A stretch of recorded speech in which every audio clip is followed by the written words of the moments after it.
저희들이 이제 전도서를 계속 살펴보고 있는데, 이제 3장 16절부터 오늘 살펴보는 그 본문에 보면 계속 이제 반복되는 말이 내가 해 아래에서 보건대, 내가 해 아래에서 보니. 그러니까 참 하나님을 인정하지 않는 그런 그 세상 속에서 펼쳐지고 있는 그 헛된 일들을 이제 솔로몬이 관찰하고 그것을 이제 기록을 해 놓았습니다. 지금 사람들은 이 세상이 아무런 문제 없이 잘 굴러가고 있다. 또 우리 개인의 인생도 아무런 문제 없이 잘 굴러가고 있다. 인간 스스로의 힘으로 세상도 그리고 나 자신도 잘 굴러가고 있다라는 사람들에 대해서 이제 솔로몬이 이제 문제 제기를 하는 거죠. 정말 그러냐? 정말 해 아래에서 하나님을 배제한 채 인간 스스로의 힘으로 살아가는 개인의 삶, 그리고 또 이 세상의 삶, 공동체의 삶, 과연 그것이 참되냐? 그러면서 이제 말씀을 하나씩 합니다. 지난 우리 금요일 살폈던 것처럼 3장 제16절에는 그 재판하는 곳에도 악이 있고 정의를 행하는 곳 거기에도 악이 있다. 그러니까 세상은 바로 굴러간다라고 생각하는데 정말 그러냐? 정의의 마지막 보루라고 이야기하는 그 법정에도 악이 실제하고 있지 않느냐? 악이. 그러면서 참 하나님이 심판하신다. 하나님이 정의의 보루가 되는 그 법정에서조차 악이 실제하는 것은 결국 인간 속에 있는 그 탐욕, 그리고 그 야수성, 그것이 이런 세상을 만들지 않았느냐? 하나님을 인정하지 않으면 인간은 짐승과 똑같다는 것입니다. 그래서 짐승이 맞이하는 운명을 그대로 맞이하게 될 거다. 그래서 솔로몬이 첫 번째 보여준 그림은 뭔가 하면 정의의 보루가 되는 그 법정에 악이 실제하고 있다. 그리고 이제 두 번째 보여주었던 그림은 이제 4장 1절입니다. 4장 1절에서 해 아래에서 행하는 모든 학대를 살펴보았다. 그러면서 이런 이야기를 합니다.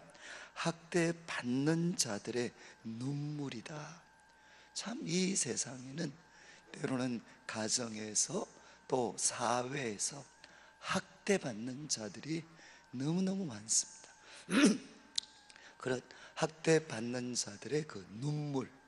그런데 참 모순된 것은 사람이 그렇게 부당하게 학대를 받으면 그들 주위에 누가 있어야 되겠습니까? 누가 있어야 되느냐? 위로자가 있어야 됩니다. 그런데 학대받는 자들이 그렇게 눈물을 흘리고 부당한 대접을 받음에도 불구하고 그들 주위에 위로자가 없습니다. 그리고 또 하나 솔로몬이 이야기합니다. 학대하는 자들이 있습니다. 학대하는 자들이 있으면 누군가가 그들에 가서 이것은 잘못이다, 그렇게 살아서 안 된다, 그리고 그 권력을 오용하고 남용하는 자들에 대해서 책망하고 바르게 잡아줘야 되는데, 그들을 바르게 해야 되는데 그 학대하는 자들의 손에는 권세가 있기 때문에 아무도 그런 일을 못한다는 겁니다. 그래서 솔로몬이 이야기하죠. 부당하게 학대받는 자들은 눈물을 흘리지만 주위에 위로자가 없고, 학대하는 이 부당한 권력을 남용하고 포용하는 이 사람들은 힘이 있기 때문에 아무도 그들을 통제하고 바르게 잡아줄 수가 없습니다. 그래서 솔로몬은 이야기합니다. 살아있는 자보다 죽은 자가 이미 복이 있고, 이 험한 세상, 이 모순된 세상 보지 않으니까 살아있는 자보다는 죽어있는 자가 낫고, 이 둘보다는 아예 태어나지 않은 자가 복이 있다 라고 할 만큼 세상은 암울하다는 것입니다. 그리고 이제 세 번째 그려주었던 그림은 4절부터 4장 4절에 보면 모든 수고, 모든 또 재주 때문에 정말 성공을 했습니다. 참 탁월하게 살아갑니다. 그러면 그 사람은 존경을 받아야 되는데, 그 사람은 이웃들에게 시기를 받습니다. 시기를 받습니다. 그러니까 이것도 헛되고, 반대로 우매자들이 있습니다. 이들은 팔짱을 끼고 있으면서 자기의 몸만 축내고 있습니다. 그러니까 우매자는 빨리 손을 좀 펼쳐서 부지런히 일하고, 그리고 자신의 삶, 자기 가정을 세워야 될 텐데, 이 어리석은 자는 지금 먹을 것도 없으면서 팔짱을 끼고 있습니다. 그리고 자신의 삶을 파괴시키는 행동만 하고 있다는 겁니다. 이거는 우리가 세상 속에서 날마다 경험하는 거죠. 그러니까 솔로몬이 이야기합니다. 해 아래의 세상은 바르게 굴러가고 있지 않다는 것입니다. 그러면서 이제 오늘은 두 가지 또 그림을 그려주고 있는데, 4장 7절을 보시면 이렇게 이야기합니다. 내가 또 다시 해 아래에서 헛된 것을 보았다. 참 헛된 것을 보았다. 그 내용이 뭔가 하면, 어떤 사람이 있는데 그 사람은 아들도 없습니다. 그리고 형제도 없이 홀로 있습니다. 그러니까 아들도 없습니다. 그리고 형제도 없이 홀로 있습니다. 홀로. 그런데 홀로 있는데 그의 모든 수고에는 끝이 없다는 겁니다. 그의 모든 수고에는 끝이 없다. 다른 말로 하면 돈을 모으는데 끝이 없다는 거죠. 끝이. 물려줄 자식도 없고, 함께 나눌 형제도 없는데, 그리고 죽으면 다 다른 사람들의 것이 되고 마는데, 그럼에도 불구하고 그 모든 수고에 끝도 없는 수고를 한다는 겁니다. 그러면서 또 비록 그의 눈은 부요를 족하게 여기지 아니하면서, 지금 많은 부를 가지고 있는데 그거를 족하게 여기지 아니하면서 이렇게 이야기한다는 겁니다. 내가 누구를 위하여는 이같이 수고하고 나를 위하여는 행복을 누리지 못하게 하는가? 그러니까 내가 지금 누구 위해서 지금 이 고생하나? 누구 위해서? 아니, 이거 줄 자식도 없고 형제도 없는데 왜 내가 이렇게 끝도 없이 노력하나? 그렇게 하면서도 또 눈 뜨고 나면 또 일하러 간다는 것입니다. 그런데 이제 뒤에 이어지는 9절부터 말씀을 보면, 9절부터는 이제 우리가 잘 아는 말씀이 나옵니다. 그렇기 때문에 두 사람이 한 사람보다 낫습니다. 갑자기 이제 두 사람이 한 사람보다 낫습니다.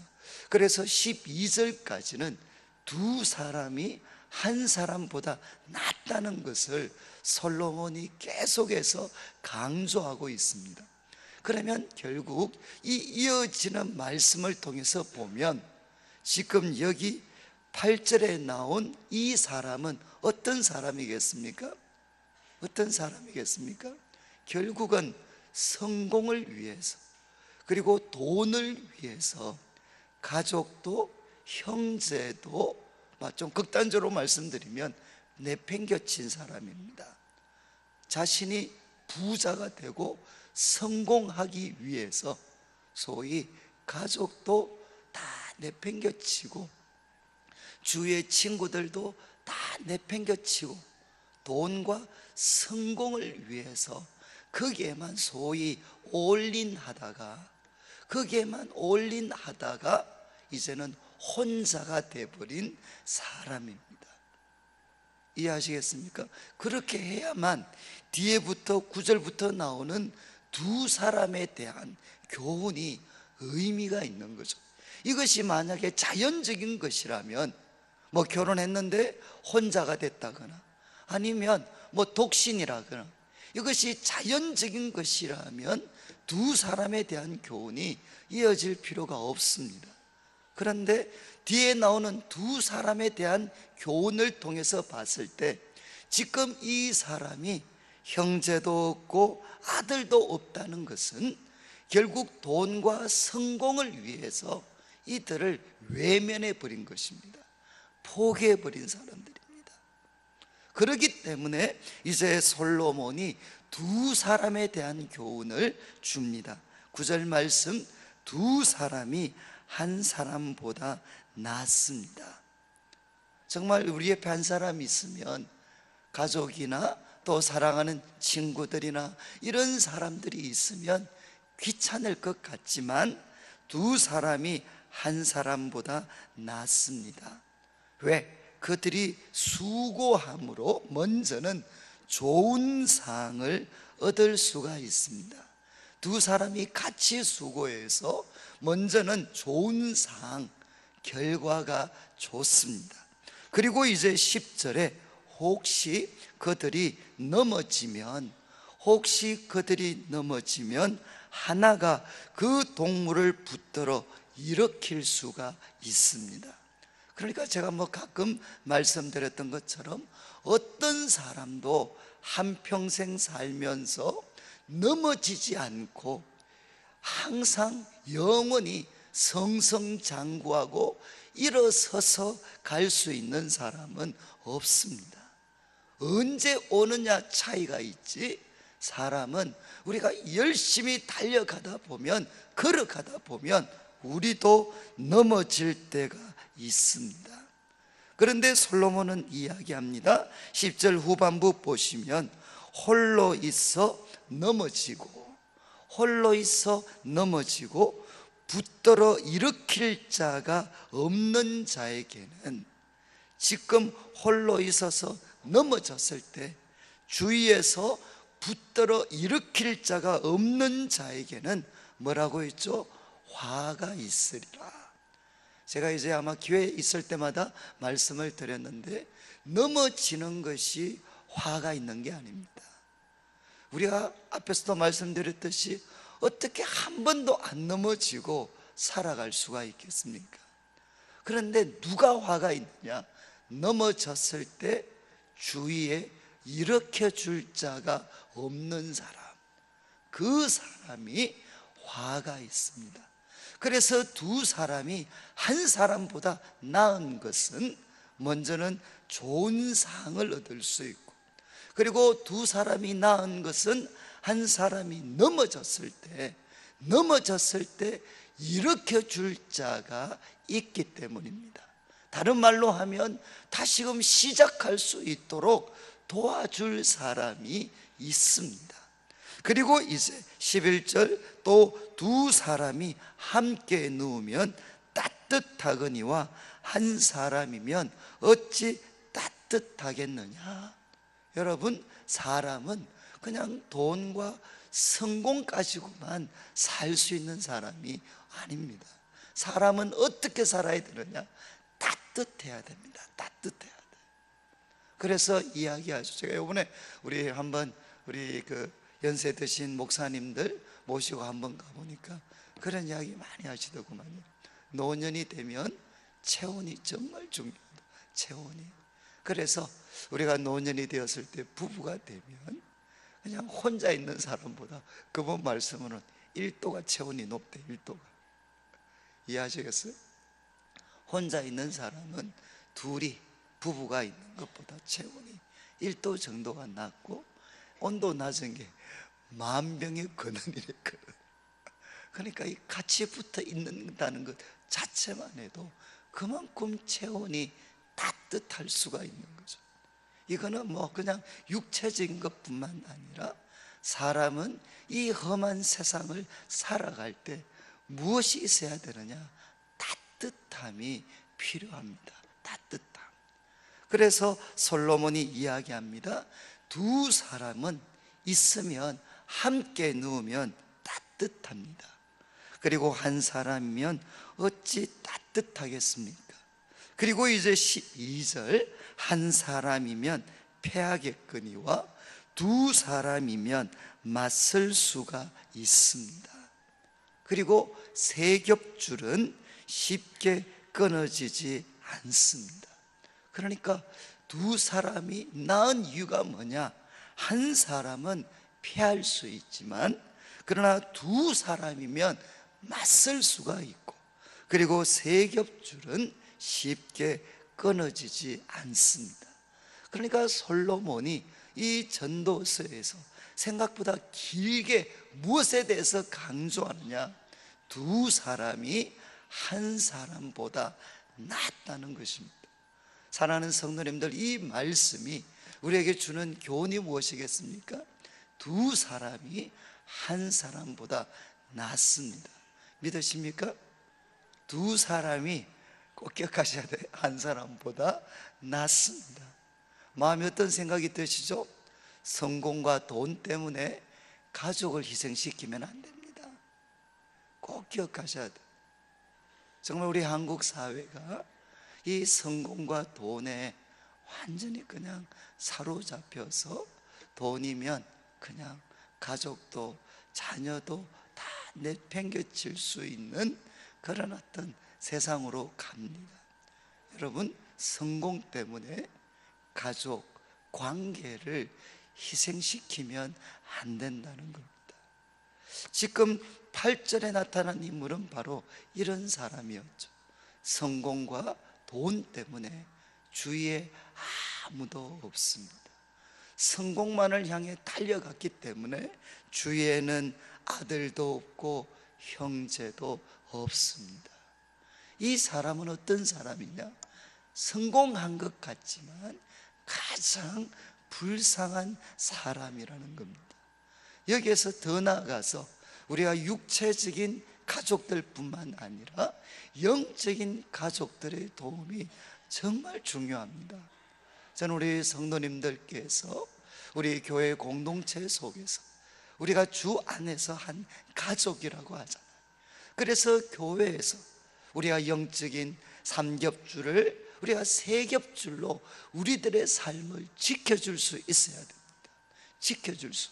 그래서 저는 참 어렵지만 쉽지 않으시지만 우리가 연세가 드시거나 우리 교회에 오시면 꼭 이 예친이나 관계 속에 자기를 좀 묶으셔야 돼. 이게 정말 때로는 자존심도 상하고 그리고 가면 뭐 무의미한 것 같고 그렇지만 그 무의미하게 보이고 귀찮아 보이는 관계가 나중에 우리가 넘어질 때는 우리를 일으켜 줍니다. 그리고 우리들의 삶이 공격을 받아서 쓰러질 것 같아도 이것이 삼겹줄로 묶여져 있으면 어떻게 되느냐? 능히 이길 수가 있습니다. 그리고 우리가 외로워졌을 때 이 모임이 우리들에게 영적인 따뜻함을 공급해 줄 수가 있습니다. 그래서 이제 솔로몬은 우리에게 이야기를 합니다. 두 사람이 한 사람보다 낫습니다. 그래서 혹시 교회 속에서도 고립되어 있는 분이 있다면 빨리 정말 관계 속으로 들어가셔야 됩니다. 그것이 교회가 살고 우리 성도님들이 건강하게 승리할 수 있는 길이 된다는 거죠. 그리고 또 하나, 참 이 13절부터 말씀이 이게 또 참 우리한테 많은 것을 교훈하는 말씀인데 13절 한번 보십시오. 가난하여도 지혜로운 늙 젊은이가 있습니다. 가난하여도 지혜로운 젊은이가 있습니다. 그리고 또 한 사람은 넓고 둔하여 경고를 더 받을 줄 모르는 왕이 있습니다. 한 사람은 가난하여도 지혜로운 젊은이가 있습니다. 그죠? 한 사람은 가난하지만 가난하고 젊습니다. 그런데 그에게는 무엇이 있느냐? 지혜가 있습니다. 지혜. 그리고 또 한 사람은 왕입니다. 왕입니다. 그리고 그는 넓고, 이것은 경험이 풍부한 거죠. 인생의 경험도 풍부하고 그는 왕입니다. 그런데 그에게는 무슨 문제가 있느냐? 둔하여 경고를 더 받을 줄 모르는. 여러분, 이것은 무엇과 대조가 됩니까? 지혜와 대조가 되는 것입니다. 여러분, 지혜롭다, 그 반대는 뭔가 하면 둔하여져서 경고를 더 받지 않는 것입니다. 여러분, 성경에서 지혜는 뭔가 하면, 우리 여러분 솔로몬이 이제 하나님께서 무엇 주면 좋겠냐 물었을 때 우리는 지혜로운 마음이라고 하잖아요. 지혜로운 마음. 원래는 지혜 그러다가 사실은 지혜로운 마음입니다. 그런데 보다 정확한 번역은 뭔가 하면 listening heart입니다. 들을 줄 아는 마음. 하나님, 저에게 들을 줄 아는 마음을 주십시오. 하나님의 말씀, 주의 권면, 그것을 들을 수 있는 listening heart, 정말 들을 수 있는 마음을 주십시오. 그래서 성경에서 지혜는 무엇과 연관이 되어 있느냐? 열린 귀와 연관되어져 있습니다. 이거는 나중에 여러분들이 신약에 가서 예수님 어린 시절 묘사하는 걸 잘 보시면은요, 예수님의 어린 시절의 가장 특징적인 모습이 뭐냐? 듣는 것입니다. 예수님은 어머니의 말을 들었습니다. 그리고 성전에 갔을 때도 그 성전에 있는 학자들과 듣고 말합니다. 그래서 예수님의 가장 특징적인 모습은 뭔가 하면 하나님의 아들이셨지만 그분은 듣는 분이셨어요. 듣는 분. 지금 이제 여기에 나와 있는 왕도 똑같습니다. 지금 한 젊은이는 젊지만 가난하지만 그는 지혜롭습니다. 그리고 또 한 사람은 왕이고 늙을 만큼 경험도 풍부하지만 둔하여서 다른 사람의 경고를 더 받지 않습니다. 누가 나으냐? 젊고 그리고 아직 가난하지만 지혜로운 자가 낫다는 겁니다. 그런데 이제 이 14절 말씀을 어떻게 해석하느냐에 따라서 조금 달라지지만 큰 의미는 다른 건 없습니다. 지금 우리나라 말 번역에서 14절 그는 자기의 나라에서 가난하게 태어났을지라도 감옥에서 나와 왕이 되었음이니라. 여러분, 지금 여기 넓고 둔하여서 다른 사람의 경고를 듣지 않는 왕이 있습니다. 지금 14절에 그는 이 사람이 지금 젊은이를 이야기하나 아니면 왕을 이야기하나. 그런데 이제 제가 보는 NIV 영어 번역 같은 경우는 여기 그는 젊은이 쪽에 무게중심을 둡니다. 그렇지만 지금 우리 개역 개정 번역에는 왕 쪽에 지금 무게를 두고 있습니다. 만약 우리 개역 개정 이 번역을 그대로 받는다면 더 충격적이죠. 이 한 왕이 있는데, 이 왕이 있는데 넓고 둔하여서 더 이상 다른 사람의 말을 듣지 않습니다. 그런데 그 왕이 과거에 어떤 왕이었느냐, 어떤 사람이었느냐? 14절 그는 자기의 나라에서 가난하게 태어났을지라도 감옥에서 나와 왕이 되었음이라. 그러면 이 왕은, 이 그냥 번역을 그대로 따라간다면 이 왕은 과거 어떤 사람이었느냐?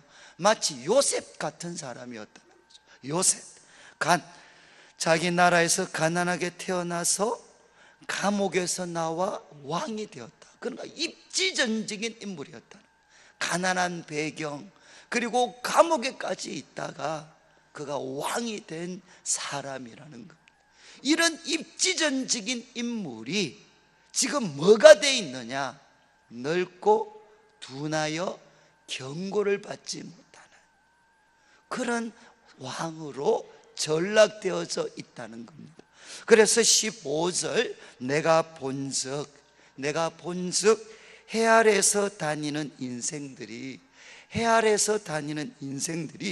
왕의 다음 자리에 있다가 왕을 대신하여 일어난 젊은이, 그 젊은이와 함께 있더라는 겁니다. 그러니까 사람들이 다 누구 따라가느냐? 이 넓고 둔한 왕이 아니라 새롭게 일어난 이 젊은이, 지금 왕 다음에 있는 새롭게 일어난 이 젊은이를 다 따라가더라는 겁니다. 그런데 16절을 보십시오. 그의 치리를 받는 모든 백성들이 무수하였을지라도, 자, 이제 수많은 사람들이 새롭게 일어난 젊은이, 그 젊은 지도자를 따라갑니다.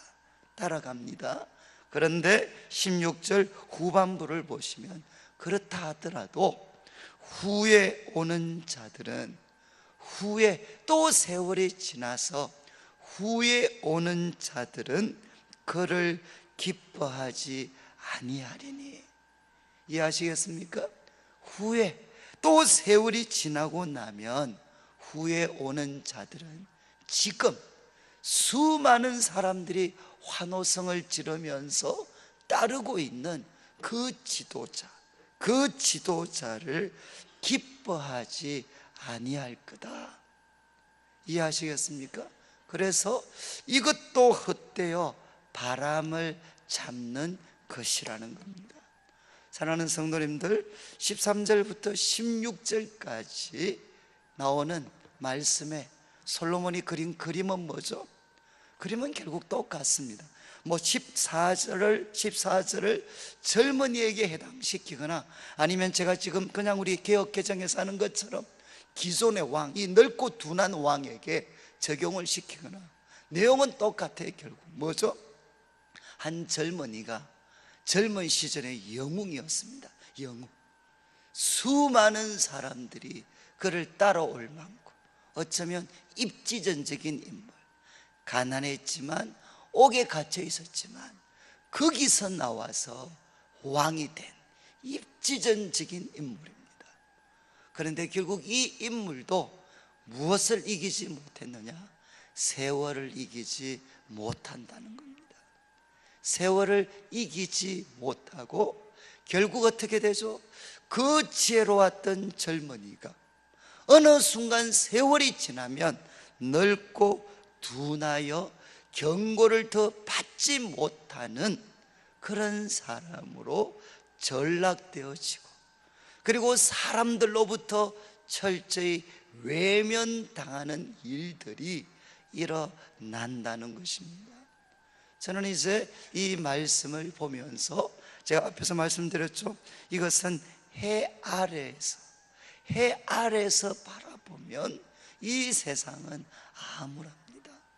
그래서 아무리 지금 우리 젊은 분들, 참 이렇게 우리 연세 드신 분들을 보면서 왜 저러시나 그렇게 비판할 수 있습니다. 그런데 여러분도 세월의 무게를 이길 수 없습니다. 우리도 세월이 지나면 넓고 둔하여 경고를 더 받지 못하는 사람이 될 수가 있습니다. 그리고 우리가 연세 드신 분들은 뭘 생각해야 되겠습니까? 이런 일이 나에게도 있을 수 있습니다. 지금 나에게, 내가 과거에 아무리 탁월한 사람이었고 수많은 사람들로부터 칭송받고 수많은 사람들이 참 따랐던 그런 사람이었을지라도 지금 우리가 들을 귀가 열려지지 않으면 우리도 어떻게 되느냐? 넓고 둔하여 경고를 더 받지 못하는, 그래서 최고의 자리에 올라갔지만 거기에서 꼼짝달싹하지 못하는 가장 불쌍한 인생으로 우리도 전락될 수가 있다는 것입니다. 사랑하는 성도님들, 저는 이제 우리 성도님들이 그러기 때문에 우리가 참 하나님 앞에 나온다는 것. 예를 들면 바울 같은 사람은 이렇게 고백했잖아요. 바울 같은 사람은 이와 대조적으로 내가 그 사람은 후패하나, 내가 그 사람은 후패하나 속 사람은 날로 새로워졌다. 지금 바울 같은 사람은 이렇게 이야기했어요. 그 사람은 후패하나 속 사람은 날마다 새로워진다. 그리고 그의 노년에 섰던 빌립보서 같은 데 보면 나는 지금도 온전히 이루었다고 생각하지 않는다. 나는 지금도 표대를 향해서, 그리스도께서 부르신 그 부름의 상을 향해서 나는 지금도 달려간다. 이렇게 바울은 이야기했습니다. 저는 하나님과 인격적으로 만나는 것, 그리고 주의 말씀 듣고 이렇게 특별 새벽기도 힘들지만 억지로라도 몸부림치는 것이 왜 의미가 있느냐? 여러분, 우리는 하나님을 만날 때만 영원한 젊음을 소유할 수가 있습니다. 왜냐하면 하나님이 언제나 영원히 젊은 분이시기 때문에 바로 그분과 부딪힐 때만 어떻게 되느냐? 우리는 넓고 둔하여 경고를 더 받지 못하는 그런 늙은 왕으로 전락되지 않을 수가 있습니다. 사랑하는 성도님들, 저는 이제 우리 교회가 앞으로 만들어 가야 되는 모습이 무엇이겠습니까? 저는 우리 성도님들, 특별히 이제 연세에 드셔서 잠잠 우리 연세에 드시는 우리 성도님들, 오늘 나오는 말씀처럼 어느 누구도 넓고 둔하여 경고를 더 받지 못하는 이 왕, 모든 것 가졌지만 사람들로부터 외면당하고 사람들에게 무거운 짐이 되는 그런 존재, 꼼짝달싹하지 못하는 존재, 그런 분이 아무도 되지 않고 정말 하나님과 그리고 그 말씀과 성령의 도우심을 통해서 끊임없이 자신을 새롭게 해서 사도 바울처럼 내 속사람은 날마다 새롭다, 그리고 나는 표대를 향해서 그리스도께서 부르신 부름의 상을 향해서 나는 달려간다. 그리고 어렵지만 우리가 나이가 들면 들수록 어떻게 해야 되느냐? 여러분, 남의 말을 들으셔야 돼요. 좋은 뜻에서 그냥 사기꾼, 돈 버는데 이런 사기꾼들의 이야기를 들으라는 게 아니라 정말 신실한 사람들의, 다른 사람의 말을 들으셔야 돼요. 여러분, 30대, 40대 통했던 경험이 60대에 통할 수가 없습니다. 세상이 바뀌고 있어요. 그러니까 우리가 계속해서 젊어질 수 있는 방법은 뭐냐? 그것은 하나님을 가까이 하는 것이고, 그리고 공동체 속에서 나 혼자가 아니라 항상 부대끼면서 살아가는 것입니다. 나와 다른 사람의 이야기를 끊임없이 들을 수 있는 기회, 그 기회에 자기를 노출시키는 것이 넓고 둔하여 경고를 더 받지 못하는 왕이 되지 않는 길이 될 수가 있습니다. 그냥 자기 세계에 매몰돼 버리면 어떻게 되느냐? 여러분, 마음껏 우리 힘대로 할 수 있지만 철저하게 외면당합니다. 철저하게. 저는 이제 오늘 말씀을 마무리하면서 솔로몬이 파악했던 두 가지의 부조리, 정말 두 가지의 부조리죠. 하나는 성공을 위해서 관계를 파괴하는 것입니다. 관계를 파괴하는 것. 성공을 위해서 사람을 잃어버리는 행동, 그것은 정말 어리석은 것이다. 그렇기 때문에 어떻게 해야 되겠습니까? 우리는 오늘이라도, 지금부터라도 사랑하는 가족들, 사랑하는 성도들과 함께 내 삶을 세 겹줄의 관계로 묶으셔야 됩니다. 그리고 또 하나, 누구도 세월의 무게를 이길 수 있는 사람은 많지 않습니다. 그래서 오늘 이 말씀이 우리에게 도전하는 것처럼 여러분, 우리가 하나님을 가까이 해서 끊임없이 우리 성도님들이 속 사람을 새롭게 하고, 하나님은 우리에게 성경을 통해서 말씀하시지만 때로는 우리 주위에 사랑하는 사람들을 통해서도 말씀하실 수 있습니다. 하나님, 저에게 하나님 날마다 새로워지는 마음을 주시고 저에게 열린 귀를 허락하여 주십시오. Listening heart. 하나님 정말 들을 줄 아는 귀를 열어주십시오. 들어야 될 말 꼭 듣고 뿌리쳐야 될 말 뿌리치되 하나님 내 고집대로만 살아가지 않게 하여 주십시오. 저는 그래서 우리 성도님들 한 분도 넓고 둔하여 경고를 더 받지 못하는 최고의 자리에 올라간들, 넓고 둔하여 경고를 더 받지 못해서 사람들로부터 철저히 외면당하는 사람은 아무도 없이 우리들의 속 사람 새롭게 하고 날마다 푯대를 향해서 달려가다가 정말 사도 바울이 고백했던 것처럼 나는 선한 싸움 싸우고 달려갈 길 마치고 믿음을 지켰다. 저는 이것이 우리 모든 성도님들의 고백이 되시기를 주님의 이름으로 축복합니다.